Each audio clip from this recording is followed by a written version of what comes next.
ঢাকা কলেজের সম্মান দ্বিতীয় বর্ষের শিক্ষার্থীরা, বাংলা বিভাগের, আজকে আমরা যে বিষয়টি নিয়ে কথা বলবো, বাংলা গীতিকবিতার বিকাশে কাজী নজরুলের ভূমিকা। তোমরা জানো যে আমরা যে কোর্সটি নিয়ে কথা বলছি সেই কোর্সটি হচ্ছে বাংলা সাহিত্যের ইতিহাস আধুনিক যুগ। গত ক্লাসে যে আমরা বাংলা গীতিকবিতার বিকাশে রবীন্দ্রনাথ ঠাকুরের অবদান নিয়ে খুব সংক্ষিপ্তভাবে কথা বলেছি। আজকেও আমরা কাজী নজরুলের অবদান নিয়ে, বাংলা গীতিকবিতার বিকাশে কাজী নজরুল ইসলামের অবদান নিয়ে যে আমরা আজকে সংক্ষিপ্তভাবে কথা বলবো। কারণ কাজী নজরুলের যে বিস্তৃত সাহিত্যকর্ম, তার যে বিস্তৃত কাব্যজগৎ, সেই বিস্তৃত কাব্যজগৎ নিয়ে আমরা যে কথাগুলো বলবো তা নিশ্চিতভাবে খুব সংক্ষিপ্তই হবে। যে কাজী নজরুল বাংলাদেশের জাতীয় কবি।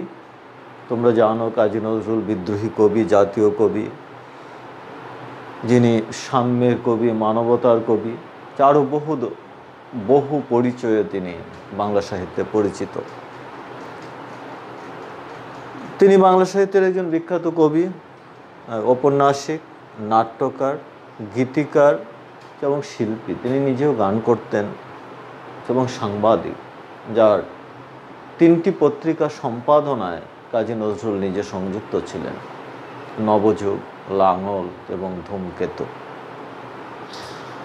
তো কাজী নজরুলের এই বহু বিস্তৃত পরিচয়ের মাঝে যে আমরা শুধু একটা দিককে যে একটু তোমাদের সামনে তুলে ধরবো, সেই দিকটা হচ্ছে যে বাংলা গীতিকবি হিসাবে কাজী নজরুল, যাকে আমরা প্রথমেই বলেছি তোমরা যাকে চেনো বিদ্রোহী কবি হিসাবে। তো তার এই যে বিদ্রোহী পরিচয়টা, সেই পরিচয়টা তোমরা জানো বোধহয়। সেই বিদ্রোহী পরিচয়টা কিন্তু তার মূলত এসেছিল তার অগ্নিবীণা কাব্যের জন্য, যে কাব্যটি প্রকাশ হয়েছিল 1922 সালে। তো আমরা সেই প্রসঙ্গে পরে আসছি। তার পূর্বেই কাজী নজরুলের পরিচয় সম্পর্কিত কিছু কথা আমরা বলে নেই। কাজী নজরুল জন্মগ্রহণ করেছিলেন 25শে মে 1899 আর মৃত্যুবরণ করেছিলেন 29 আগস্ট 1976, যত বাংলাদেশ স্বাধীন হওয়ার পরে। তোমরা জানো বাংলাদেশ স্বাধীন হওয়ার পরে 1972 সালে জাতির পিতা বঙ্গবন্ধু শেখ মুজিবুর রহমানের আমন্ত্রণে তিনি বাংলাদেশে চলে এসেছিলেন এবং বাংলাদেশের জাতীয় কবি হিসাবে বাংলাদেশ তাকে স্বীকৃতি দিয়েছিল। তো কাজী নজরুলের পিতার নাম কাজী ফকির আহমেদ আর মাতার নাম হচ্ছে জাহেদা খাতুন। তো কাজী ফকির আহমেদ, কাজী নজরুলের বয়স যখন 9, অর্থাৎ 1908 সালে কাজী ফকির আহমেদ মৃত্যুবরণ করেছিলেন। তো বলা যায় যে নজরুলের শিশু বয়সেই তার পিতার মৃত্যু হয়েছিল। তো বাবা ছিলেন একজন মসজিদের ইমাম, অর্থাৎ কাজী ফকির আহমেদ মসজিদের ইমাম। তোমরা নজরুলের জন্ম সম্পর্কে জানো, যার জন্ম হয়েছিল যে পশ্চিমবঙ্গের বর্ধমান জেলার চুরুলিয়া গ্রামে। যে চুরুলিয়া গ্রামটি ছিল বর্ধমান জেলার আসানসোল মহকুমার অন্তর্গত, সেই গ্রামে একটি দরিদ্র পরিবারে কাজী নজরুলের জন্ম হয়েছিল। সেই জন্যই তার ডাকনাম ছিল দুঃখু মিয়া। যে পরিবারের যে দৈন্যদশা, সেই দৈন্যদশার প্রেক্ষিতেই এই কাজী নজরুলের বাবা তার নাম দিয়েছিলেন দুঃখু মিয়া। যে কাজী নজরুল ইসলামের যে জীবিকা, সেই জীবিকাটা ছিল খুব বিভিন্ন রকমের। যে ছোট্ট শিশু যখন 9 বছর বয়সেই তার বাবা মারা গেলেন, সে মারা যাওয়ার পরেই তার চাচার নাম ছিল বজলে কবির। তো সেই বজলে কবিরের একটি লেঠুর দল ছিল। তার পূর্বে নজরুল স্থানীয় মসজিদে মুয়াজ্জিনের কাজ শুরু করেছেন। তো চাচা বজলে কবিরের লেটুর দলে তিনি যুক্ত হলেন। তো চাচা বজলে কবির আরবি, ফার্সি এবং উর্দু ভাষায় পণ্ডিত ছিলেন। তো তার সেই পাণ্ডিত্য প্রতি আকৃষ্ট হয়ে নজরুল লেটুর দলে যুক্ত হয়েছিলেন এবং তার কাছ থেকে যে 3টি ভাষা নজরুল রপ্ত করতে পেরেছিলেন। তো সেই সময় তিনি স্থানীয় স্কুলেও ভর্তি হয়েছিলেন। যে লেটুর দল থেকে, লেটুর দলে খুব বেশি দিন ছিলেন না, তো সেই সময় স্থানীয় স্কুলে ভর্তি হয়েছিলেন, যেমন ক্লাস 5-6 পর্যন্ত সেখানে পড়েছিলেন। যেমন পরবর্তীকালে তোমরা শুনেছ বোধহয় যে বাংলাদেশের ময়মনসিংহ অঞ্চলের একজন পুলিশ কর্মকর্তার তত্ত্বাবধানে নজরুল ত্রিশাল চলে এসেছিলেন বাংলাদেশে, ময়মনসিংহের পাশে। সেই ত্রিশাল এসে তিনি একটি স্কুলে ভর্তি হয়েছিলেন, যেমন কিছুদিন সেখানেও পড়ালেখা করেছিলেন। তো এই কখনো মসজিদের মুয়াজ্জিন, কখনো লেঠুর দলের যে একজন শিল্পী হিসাবে কাজী নজরুল তার জীবিকা শুরু করলেন। সেই সময় 1914 সালে প্রথম বিশ্বযুদ্ধ শুরু হলো। সেই প্রথম বিশ্বযুদ্ধের শুরুর পর 1917 সালে নজরুল সেনাবাহিনীতে যোগদান করলেন এবং প্রথম বিশ্বযুদ্ধের সমাপ্তি হলো 1919 সালে। 1920 সাল পর্যন্ত নজরুল সেনাবাহিনীতে ছিলেন এবং তৎকালীন করাচিতে, পাকিস্তানের করাচিতে তিনি অবস্থান করছিলেন। তো 20 সালে তিনি ফিরে আসলেন কলকাতায়।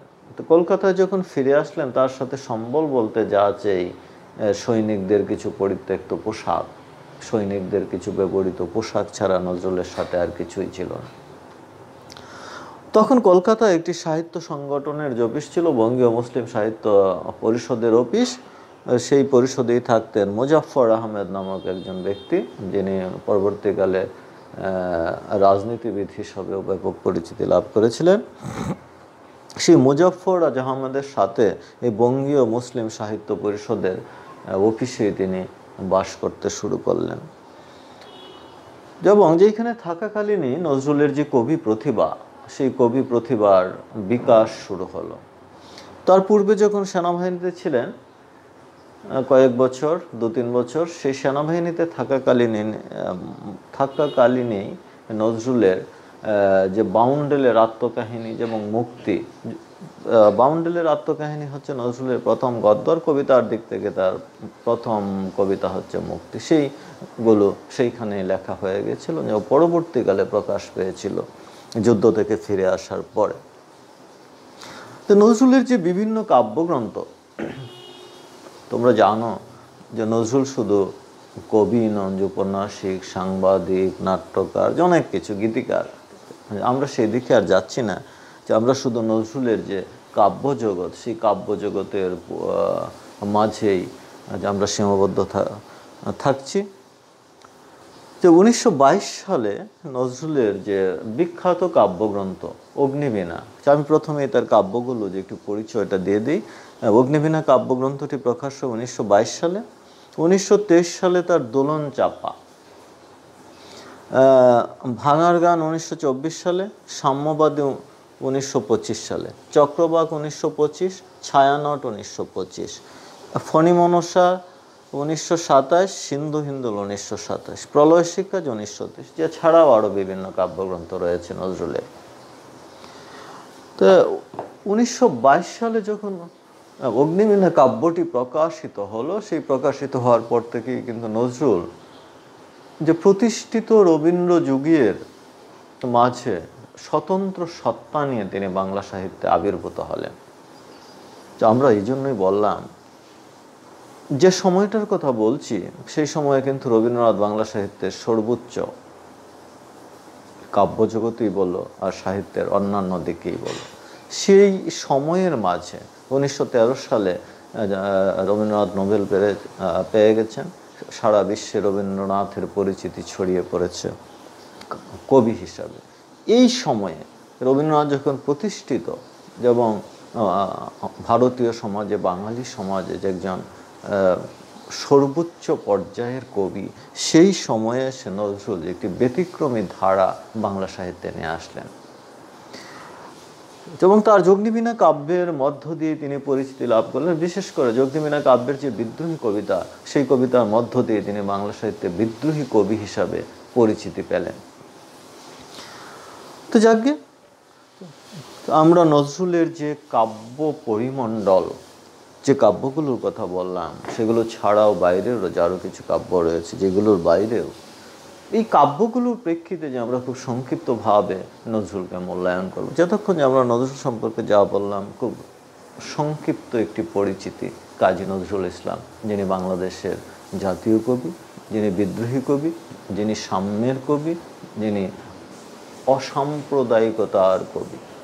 এই হচ্ছেন কাজী নজরুল ইসলাম। যে তার সমস্ত কাব্য জগৎকে যদি আমরা বিভিন্নভাবে বিভক্ত করার চেষ্টা করি, তাহলে প্রথমেই দুটি পর্যায়ে আমরা লক্ষ্য করব, যে একটা হচ্ছে তার বিদ্রোহী সত্তা, আর দ্বিতীয়টি হচ্ছে তার প্রেম সত্তা, প্রেম এবং প্রকৃতি, একসাথে বলতে পারি, প্রেম ও প্রকৃতি। তার যে বিদ্রোহী সত্তা, সেই বিদ্রোহী সত্তার প্রকাশটা মূলত হয়েছিল তার অগ্নিবীণা কাব্যের মধ্য দিয়ে, যে কাব্যটি 1922 সালে প্রকাশিত হয়েছিল, এবং যে কাব্যটি কাজী নজরুল লিখেছিলেন এই বঙ্গীয় মুসলিম সাহিত্য পরিষদের যে অফিস, যে আমরা পূর্বেই বলেছি যে অফিসেই নজরুল থাকতেন। তো অগ্নিবীণার মধ্য দিয়ে যে নজরুল বিদ্রোহী কবি হিসাবে প্রকাশিত হয়ে গেলেন, যেমন এই অগ্নিবীণার কাব্যেরই বিখ্যাত কবিতা হচ্ছে বিদ্রোহী, যে বিদ্রোহী কবিতা সম্ভবত তোমরা পড়েছ। যদি লক্ষ্য করো, সেই বিদ্রোহী কবিতার মাঝেও নজরুলের দুইটি সত্তা, যে দুটো সত্তাকে যে আমরা যে একটু পূর্বেই বললাম, যে তার বিদ্রোহী সত্তা এবং প্রেমজ সত্তা, যেই দুই সত্তারই সংমিশ্রণ রয়েছে তার এই অগ্নিবীণা কাব্য। তার বিশেষ করে যে কবিতার জন্য তিনি বিদ্রোহী কবিতা হিসাবে পরিচিত হলেন, সেই বিদ্রোহী কবিতাতেও। তাহলে তোমরা বুঝতে পারছো যে নজরুলের সমস্ত কাব্য জীবনের সত্তাকে যে আমরা প্রাথমিকভাবে দুটি পর্যায়ে বিভক্ত করছি, যে একটা হচ্ছে তার বিদ্রোহী সত্তা, আর দ্বিতীয়টি হচ্ছে তার প্রেম সত্তা। তো বিদ্রোহী সত্তার মাঝে যে আমরা যে কাব্যগুলো লক্ষ্য করছি, তার অগ্নিবীণা, ভাঙার গান, প্রলয়শিকা, সাম্যবাদী, যেসব কাব্য। সাম্যবাদী হচ্ছে এই পর্যায়টির সর্বশেষ ধাপ। কেন? তোমরা যারা সাম্যবাদী কাব্য পড়েছ, সাম্যবাদী কাব্যের মানুষ কবিতা, যে গাহি সাম্যের গান, মানুষের যে বড় কিছু নাই, নহে কিছু মহিয়ান, সম্ভবত তোমাদের পূর্ববর্তী কোনো সময়ে পাঠ্যও ছিল। যে অগ্নিবীণা কাব্যের যে হুঙ্কার, সব কিছু ভেঙে চুরমার করে দেয়া, যার প্রথম কবিতাটির নাম ছিল প্রলয়োল্লাস, সেখানে কাজী নজরুল বললেন যে তোরা সব জয়ধ্বনি কর, ওই নতুনের কেতনরে কাল বসেকির ঝড়, তোরা সব জয়ধ্বনি কর। যে আমি আসছি, কেমনে আসছি? সব ভেঙে চুরমার করে দিয়ে যে আমি আসবো। শেষে তিনি বললেন যে ধ্বংস দেখে ভয় কেন তোর, প্রলয় নতুন সৃজন বেদন, আসছে নবীন জীবনহারা, ও সুন্দরে করতে ছেদন, এবার মহানিশার শেষে আসবে উষা অরুণ হেসে, করুণ বেশে দিগম্বরের হাতে লোটায় শিশু চাঁদের কর, তোরা সব জয়ধ্বনি। যে কবি তার যে আগমনী বার্তা, সেই বার্তাটি জানাচ্ছেন পাঠকদেরকে, যে তোরা সব জয়ধ্বনি কর, ওই নতুনের কেতনরে কাল বসেকির ঝড়, আসছে এবার অনাগত প্রলয় নেশায় নিত্য পাগল, সিন্ধু পারের সিংহদ্বারে ধমক হেনে ভাঙলো আগল। যে আমি আসছি, কেমনে আসছি? বৈশাখের মহাপ্রলয়ের মতো, বৈশাখের ঝড়ের মতো। আর যে আমার ধমক শুনে সিন্ধু পারের যে সিংহ দরজা আছে, সেই সিংহ দরজা ভেঙে চুরমার হয়ে যায়। এবং শেষে তিনি বললেন যে তার এই যে আগমনী বার্তায় তিনি যে হুঙ্কার ছাড়লেন, কেন সেই হুঙ্কার? যে তিনি বলছেন যে ধ্বংস দেখে ভয় কেন তোর, প্রলয় নতুন সৃজন বেদন, আসছে নবীন জীবন হারা, অসুন্দরে করতে ছেদন। যে পৃথিবীতে যা কিছু অসুন্দর আছে, যা কিছু আছে অকল্যাণকর, আমি সব কিছুকে ধ্বংস করার জন্য আসছি। এবং এই যে সুরটা কিন্তু তোমরা তার বিদ্রোহী কবিতার যে শেষ স্তবক, সেখানেও লক্ষ্য করেছো। বিদ্রোহী কবিতা সমস্ত কবিতাতেই নজরুল তার যে বিদ্রোহের সুর, তোমরা নিশ্চয়ই কবিতাটি জানো এবং পড়েছ, যে বলবীর বল উন্নত মম শির, শির নেহারি আমারই নত শির ওই শিখর হিমাদ্রি। যে আমি মানুষ, কারণ মানুষ হচ্ছে পৃথিবীর সর্বশ্রেষ্ঠ। যেহেতু মানুষ সর্বশ্রেষ্ঠ, তার মাথা অনেক উঁচু, হিমালয়ের শিখরের চেয়েও সেই মাথা উঁচু। তো নজরুল তার এই যে বিদ্রোহী সত্তাটাকে তিনি কখনো লিখছেন, আমি চিরদুরন্ত দুর্মদ মম প্রাণের পেয়ালা, হরদম হয় হরদম ভর পরমদ, আমি সাগ্নিক, আমি যমদগ্নি, আমি যজ্ঞ, আমি পুরোহিত, আমি অগ্নি। আমি আরফিয়াসের বাঁশরি মহাসিন্ধুর তলা ঘুম ঘুম ঘুম চুমু দিয়ে করে নিখিল বিশ্বে নির্জম মম বাঁশরির টানে পাশরি আমি শ্যামের হাতের বাঁশরি। যে এই যে বিদ্রোহের প্রকাশ, তার এই বিদ্রোহটা কেন?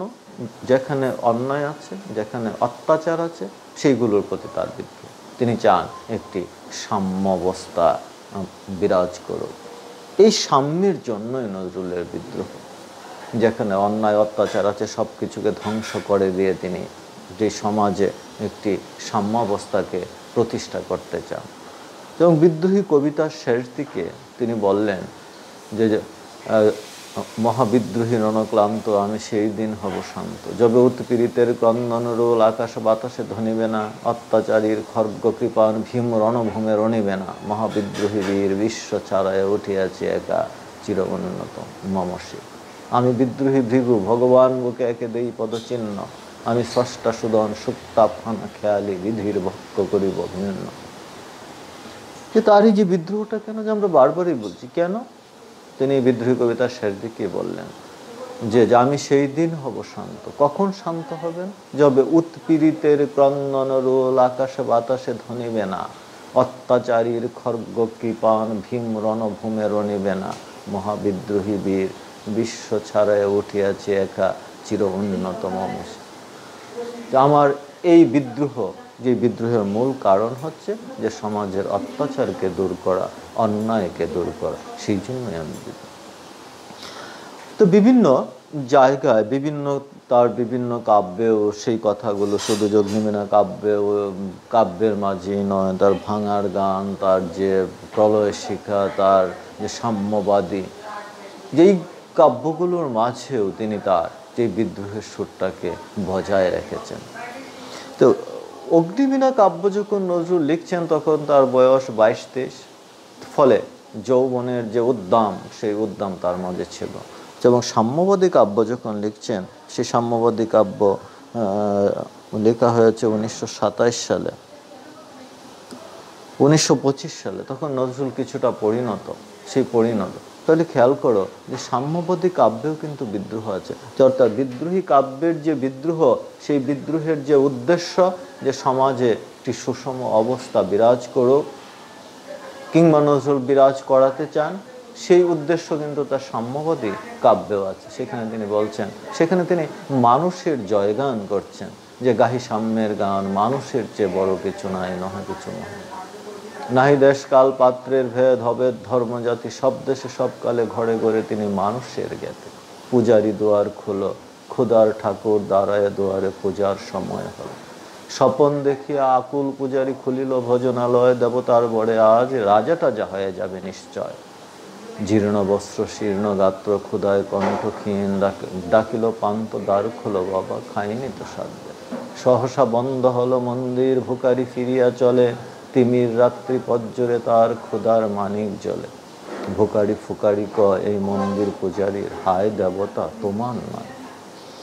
এবং পাশাপাশি আমরা যে চিত্রটি উল্লেখ করলাম, যে পূজারী মন্দিরে এসেছে, সে দেবতা কালকে রাতে তাকে স্বপ্ন দেখিয়েছে, সেখানে পূজারী এসে হাজির হয়েছে। কি জন্য? সে ভাবছে যে কালকে যেহেতু দেবতাকে স্বপ্ন দেখেছে, আজকে নিশ্চয়ই রাজা টাজা হয়ে যাবে। সে এসে দেখলো একজন ভিক্ষুক মন্দিরের দাঁড়ে দাঁড়িয়ে আছে এবং খাবার চাচ্ছে। সে তাকে দূর করে মন্দির থেকে বের করে দিল এবং মন্দিরের দরজা বন্ধ হয়ে গেল। সহসা বন্ধ হলো মন্দির, ভিখারি ফিরিয়া চলে। যে যাকে সাথে সাথে তিনি আরেকটি চিত্র, যে মসজিদেরও সে অবস্থা। কেমন? যে মসজিদে কাল শিরিনি আছিল অডেল গোস্ত রুটি, বাঁচিয়ে গিয়েছে মোল্লা সাহেব হেসে তাই কোটি কোটি। এমন সময় এলো মুসাফির গায়ে আজারির চিন, বলে বাবা আমি ভোকা আছি আজ নিয়ে সাত। তেরিয়া হইয়া হাকিল মোল্লা, ভেলা হলো দেখি লেটা, ভোকা চমর গো বাঘারে গিয়ে নামাজ পড়িস বেটা। ভোকারি কহিল না বাবা। মোল্লা হাকিল তাহলে শালা সোজা পথ দে, গোস্ত রুটি নিয়ে মসজিদে দিল তালা। ভুকারি ফিরিয়া চলে, চলিতে চলিতে বলে 80টা বছর কেটে গেল, হায় ডাকিনি তোমায় কভু, আমার ক্ষুধার অন্নতা বলে বন্ধ করণে প্রভু। খেয়াল করো যে নজরুল বলছেন, তবে মসজিদ মন্দিরে নাই মানুষের দাবি, মোল্লা পুরুত লাগাইছে তার সকল দুয়ারে চাবি। কোথা চেঙ্গিস গজনি মামুদ, কোথায় কালা পাহাড়, ভেঙে ফেলো এই ভজনালয়ের যত তালা দেয়া দ্বার। তাহলে এই অগ্নিবীণা কাব্যে নজরুলের যে বিদ্রোহটা ছিল, সেই বিদ্রোহটা আস্তে আস্তে ক্রমশ পরিণতি লাভ করছে এই সাম্যবাদী কাব্যের মধ্য দিয়ে। সেখানে নজরুল খুব মার্জিতভাবে তার যে অন্তরের চাওয়া, সেই চাওয়াটুকু প্রকাশ করছেন। বিভিন্ন চিত্র আঁকছেন, মসজিদের চিত্র আঁকলেন, মন্দিরের চিত্র আঁকলেন, যে সে দেখালেন যে মানুষের যে মানবিক সত্তা সব জায়গায় অপমানিত হচ্ছে। সেই জন্য তিনি চেঙ্গিস, তিনি গজনির সুলতান মামুদ, যার নাম তোমরা শুনেছ, যিনি 17 বার ভারতবর্ষ আক্রমণ করেছিলেন, সেই তাদেরকে আহ্বান জানাচ্ছেন। তো যাকে তো আমরা খুব সংক্ষিপ্তভাবে নজরুলের যে বিদ্রোহী সত্তা, সেই বিদ্রোহী সত্তার মাঝে নারী জাতির জাগরণের কথাও কিন্তু রয়েছে। তার যে অগ্নিবীণা কাব্যেই যে রক্তাম্বর ধারিণী মা, সেখানে তিনি লিখছেন যে মেখলা ছিড়িয়া চাবুক করো মা, সে চাবুক করো নভতরী, জালিমের বুক বেয়ে খুন ঝরে লালে লাল হোক শ্বেতহরি, শীতির সিঁদুর মুছে ফেলো মাগো, জালো জালো সেটা কালো চিতা, তোমার খর্গ রক্ত হোক মা স্রষ্টার বুকে লাল ফিতা।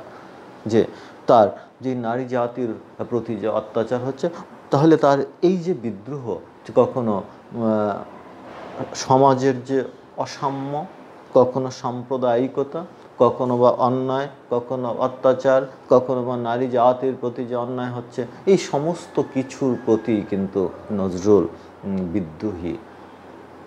সমস্ত কিছুর প্রেক্ষিতেই নজরুল বিদ্রোহী। তিনি যে সব কিছুরই প্রতিবাদ চান। তোমরা তো আর যে একটি কবিতা শুনেছ বোধহয়, যে জাতিতে জাতিতে যে হানাহানি, তার প্রেক্ষিতেও নজরুল লিখলেন যে জাতির নামে বজ্জাতি সব জাত জালিয়াত খেলছো জুয়া, ছুলেই তোর জাত যাবে, জাত ছেলের হাতের নয় কমো, হুকুর জলার ভাতের হাড়ি হুকুর জলার ভাতের হাড়ি, ভাবলি এতেই জাতির জান, তাই তবে খুব করলি তোরা, এক জাতিকে 100 খান, এখন দেখিস ভারত জোড়া, পচে আছিস বাসি মরা, মানুষ তো নয় আছে শুধু জাত শেয়ালের হুক্কা হুয়া। তাহলে এই যে জাতিতে জাতিতে ভেদাভেদ, সেই ভেদাভেদটা কেন? সবাই তো মানুষ। নজরুল এই ভেদাভেদ চান না। এই যে চান না, এই মানসিকতার কবি হচ্ছেন নজরুল। সেই জন্যই তিনি সাম্যের কবি, অসাম্প্রদায়িক কবি। আমরা খুব সংক্ষিপ্তভাবে বাংলা সাহিত্যে কাজী নজরুলের যে বিদ্রোহী সত্তা, সেই বিদ্রোহী সত্তার কিছুটা চিত্র তোমাদের সামনে তুলে ধরলাম।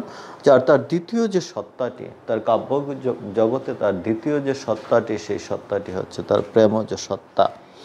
সেই সত্তার মাঝে যে আমরা যে কয়েকটি কাব্য লক্ষ্য করছি, তার চক্রবাক, দোলন চাপা, ছায়ানট, এই সমস্ত কাব্যগুলো। তো 1921 সালে নজরুল তার ব্যক্তিগত জীবন নিয়ে আমরা একটু কথা বলছি। 1921 সালে নজরুল কুমিল্লা গিয়েছিলেন। কলকাতাতেই যে এক ভদ্রলোকের সাথে তার পরিচয় হয়েছিল, তার নাম ছিল আলী আকবর খান। তিনি একজন প্রকাশক ছিলেন। তার সাথে কুমিল্লা বেড়াতে গেলেন, এবং বেড়াতে গিয়ে তার ভাগ্নে, নাম ছিল নার্গিস আশার খানম,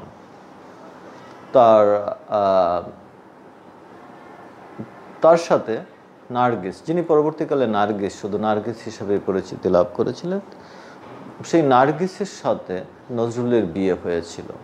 এবং কাবিন নামার পরেই, সেই রাতে, বিয়ের রাতেই তিনি নজরুল সেই বৃষ্টিবিঘ্নিত রাতে সেই বিয়ের আসর ছেড়ে তিনি চলে আসলেন কুমিল্লায়।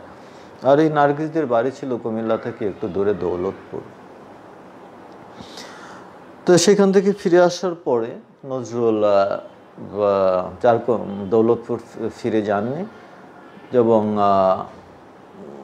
যার বাড়িতে তিনি আশ্রয় নিয়েছিলেন, কুমিল্লার বিখ্যাত জমিদার বিরজা রানী, সেই বিরজা রানীর বাড়িতেই ছিলেন বেশ কিছুদিন। সেইখানে বিরজা রানীর ভগ্নী ছিল গিরিবালা দেবী। সেই গিরিবালা দেবীর কন্যা, যার নাম ছিল আশালতা সেনগুপ্তা। পরবর্তীকালে নজরুলের সাথে তার বিয়ে হয়, এবং বিয়ের পরে নজরুল তার নামকরণ করেন প্রমীলা, যিনি প্রমীলা নজরুল হিসাবে পরিচিত ছিলেন। তো এই প্রমীলার ডাক নাম ছিল দোলন। সেই প্রমীলার কে নিয়ে, অর্থাৎ এই দোলনকে নিয়ে নজরুল যে একটি কাব্য লিখলেন, যে কাব্যটির নাম হচ্ছে দোলন চাপা। তার যে প্রণয় সত্তার বিকার, যে আমরা পূর্বেই বলেছি, তার বিদ্রোহী কবিতায়ও কিন্তু তার এই প্রেমজ সত্তা, অর্থাৎ এই সমস্ত বিদ্রোহের মাঝেই কিন্তু যে আমরা দুটি সুর লক্ষ্য করি। সেই বিদ্রোহ কবিতায় তিনি লিখেছিলেন যে মম এক হাতে বাঁকা বাঁশের বাঁশরি আর হাতে রণতুর্য। কৃষ্ণ যে বাঁশি বাজাতো, বাঁশের বাঁশরি, তাকে উল্লেখ করলেন, আর হাতে রণতুর্য, যে আমার এক হাতে হচ্ছে প্রণয়ের বাঁশি আর এক হাতে হচ্ছে রণের অস্ত্র, যুদ্ধের অস্ত্র। যে দুটি রূপ কিন্তু নজরুল চরিত্রে খুব সমান্তরালভাবে বিরাজমান ছিল। এবং তিনি লিখছেন যে আমি শ্রাবণ প্লাবন বন্যা, বিদ্রোহী কবিতাতেই, আমি শ্রাবণ প্লাবন বন্যা কবু ধরুণীরে করি বরুণিয়া কবু বিপুল ধ্বংস ধন্যা। বন্যার কিন্তু দুটি রূপ আছে, তোমরা জানো যে একটা রূপ যখন পানি আসে, সেই পানির সাথে প্রচুর পলিমাটি চলে আসে, এবং ফলে বন্যা যখন কমে তখন কিন্তু ফসলটা খুব ভালো হয়। আমি শ্রাবণ প্লাবন বন্যা কবু ধরুণীরে করি বরুণিয়া, এই পলির দ্বারা আমি সুন্দর ফসল ফলাই। আর আরেকটা যে কাজটা করে বন্যা, বিপুল ধ্বংসকে নিয়ে আসে। যে তাহলে এই বন্যার দুটি রূপের মতো, যে একটা বন্যা মানুষের জীবনে হয়ে আসে আশীর্বাদ হিসেবে, আর একই বন্যা মানুষের জীবনকে ধ্বংসের দ্বার প্রান্তে নিয়ে যায়। যে তাহলে এই যে দুটি রূপ, যে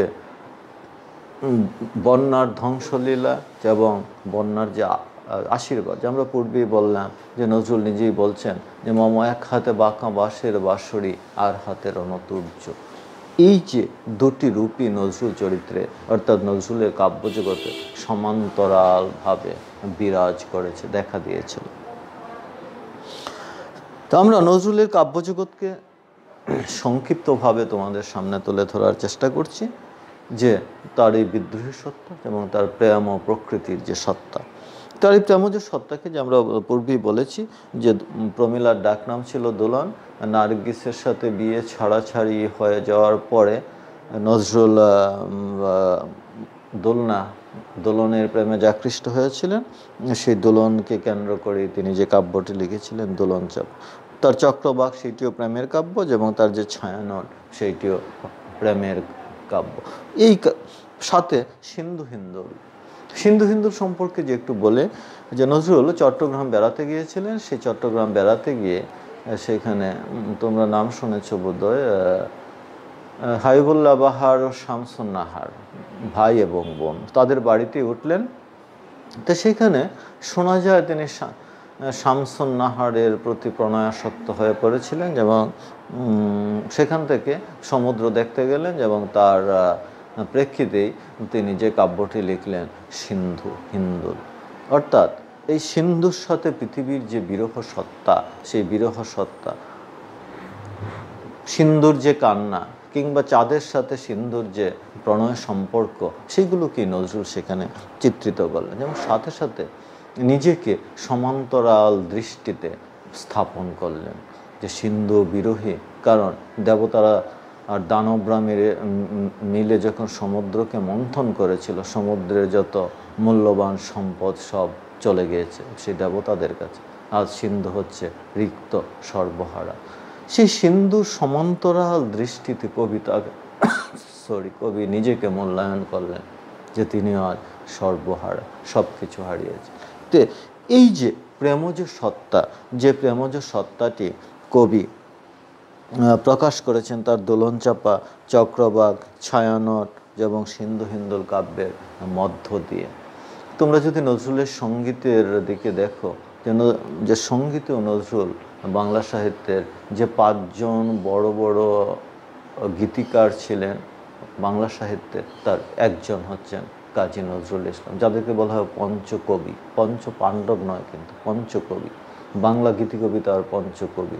সেই পঞ্চকবির একজন কিন্তু কাজী নজরুল। এবং তোমরা তার বিখ্যাত কতগুলো প্রণয় সম্পর্কিত যে গান, সেগুলো শুনেছ, যে আধো রাতে যদি ঘুম ভেঙে যায়, মনে পড়ে মোরে প্রিয় চাঁদ হয়ে রব আকাশের গা, কিংবা তুমি কি এখন দেখিছ স্বপন আমারে আমার। অর্থাৎ এই যে প্রেম সম্পর্কিত সাহিত্য এবং প্রেম সম্পর্কিত গান, সেই গানগুলো নজরুল সাহিত্যের বাইরে নয়, সঙ্গীত অবশ্যই সাহিত্যের অন্তর্ভুক্ত হওয়াই বাঞ্ছনীয়। যে তাহলে এই যে প্রেমজ মানসিকতা, সেই মানসিকতা কবি হচ্ছেন কাজী নজরুল। যে কাব্যগুলো আমরা উল্লেখ করলাম সেই কাব্যগুলোর মধ্য দিয়ে তার এই প্রেম সত্তার সার্থক বিকাশ ঘটে। আমরা খুব সংক্ষিপ্তভাবে নজরুলকে যে আলোচনা করছি যে বাংলা গীতিকবিতার বিকাশ কাজী নজরুল, যে রবীন্দ্রনাথের সেই প্রতিষ্ঠিত যুগে সমস্ত কাব্যজগৎ, সমস্ত সাহিত্য জগৎ যখন রবীন্দ্র বলয়ের মাঝে আবদ্ধ ছিল, সেই সময়ে যে প্রথম বিশ্বযুদ্ধোত্তর সময়ে এসে কাজী নজরুল ইসলাম বাংলা সাহিত্যে একটি নতুন ধারার প্রবর্তন করলেন, যে ধারাটি হচ্ছে বিদ্রোহের, প্রেমের, যে ধারাটি হচ্ছে সাম্যের, যে ধারাটি হচ্ছে মানবিকতার। এই হচ্ছে খুব সংক্ষিপ্তভাবে কাজী। এবং বাংলা গীতিকবিতার বিকাশে নজরুলের যে অবদান তো অবশ্যই স্বীকার্য। যিনি বাংলাদেশের জাতীয় কবি, যিনি বিদ্রোহী কবি, যিনি প্রেমের কবি, যিনি মানবতার কবি। সবাইকে অসংখ্য ধন্যবাদ। তোমরা ভালো থেকো। সামনের ক্লাসে আবারও দেখা হবে।